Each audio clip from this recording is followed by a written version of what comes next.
আসসালামু আলাইকুম। আবার আপনাদের মাঝে চলে আসলাম নতুন একটি ব্লগ ভিডিও নিয়ে। আপনাদের মাঝে সুন্দর সুন্দর জায়গা তুলে ধরার জন্য আমার পাগলা ঘোড়াটা নিয়ে বেরিয়ে গেলাম।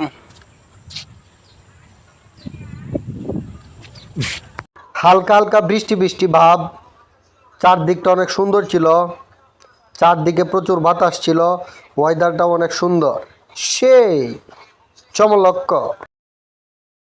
ছোট ছোট কাশফুল বাতাসে উঠতেছে, দেখতেও অনেক সুন্দর, অনেক স্নিগ্ধ বাতাস, অনেক সুন্দরভাবে উঠতেছে কাশফুলগুলা। ভিডিওটা দেখতে থাকেন, আরও অনেক সুন্দর সুন্দর জায়গা। প্রচণ্ড বাতাসের মধ্যে পাখির ডাক, গুনগুন আওয়াজ, চারদিকের পরিবেশটা অনেক সুন্দর ছিল। ফসল কাটার পরে মাঠটা নিরিবিলি পরিবেশ, ওই যে কৃষ্ণচূড়া ফুল, চারদিকে অনেক নীরব, অনেক সুন্দর একটি ওয়েদার, মনোরম পরিবেশ, দেখতে অনেক ভালো লাগে।